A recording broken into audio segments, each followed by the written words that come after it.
আরাধ্যার মায়ের রান্নাঘরে আপনাদের সবাইকে অনেক অনেক স্বাগত। আমি রান্না করব কচুর লতি চিংড়ি মাছ দিয়ে, তাই লতিটাকে এখানে সেদ্ধ বসিয়ে দিয়েছি। এবারে যে লতিটা আমি রান্না করব চিংড়ি মাছ দিয়ে, সেজন্য আমি কিছু মশলা এখানে রেডি করছি। নিলাম 1 টিস্পুন জিরে গুঁড়ো, নিয়ে নিলাম 1 টিস্পুন ধনে গুঁড়ো,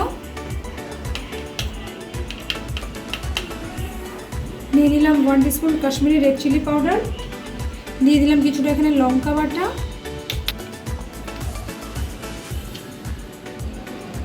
আর দিয়ে দিলাম 1 টিস্পুন আদা বাটা,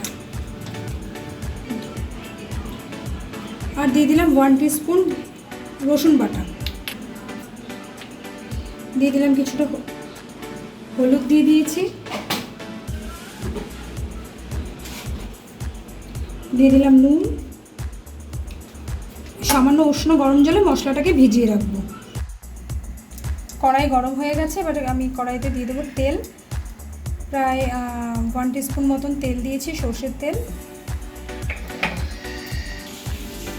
তেলটা গরম হয়ে গেছে, এবার আমি কিছুটা রসুন, চপ করে রাখা রসুন এখানে ফোড়ন দেবো। দিয়ে এখানে আমি চিংড়ি মাছটাকে অ্যাড করে দেবো।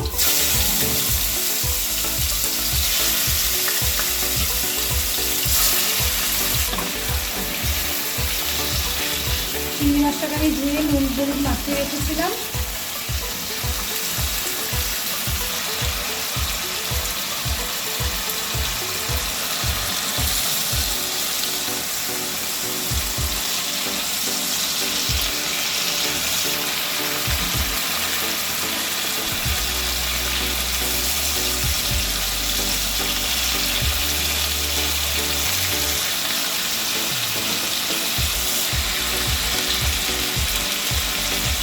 মাছটা প্রায় ভাজা হয়ে এসছে। এই পর্যায়ে আমি ভিজিয়ে রাখা সমস্ত মশলাগুলোকে এখানে অ্যাড করে নেব।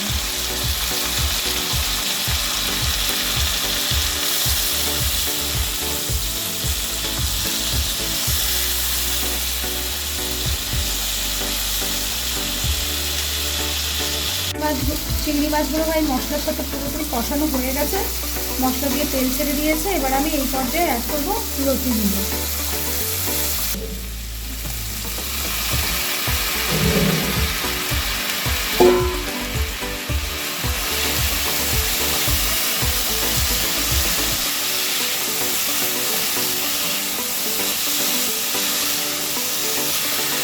মশলা দিয়ে লতিগুলোকে আমি বেশ ভাজা ভাজা করে নেবো কিছুক্ষণ।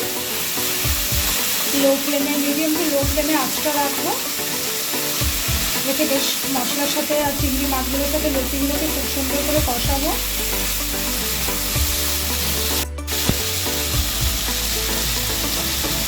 এই পর্যায়ে অ্যাড করবো কিছুটা সামান্য জল, যেন পুড়ে না যায়।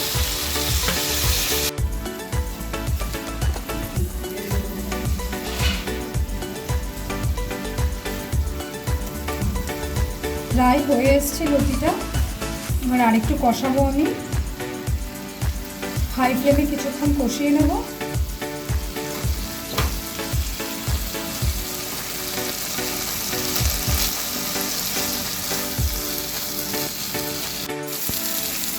রান্নাটা প্রায় হয়ে এসছে।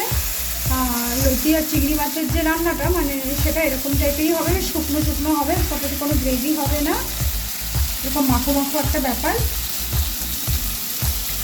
এবার আমি নামিয়ে দেবো।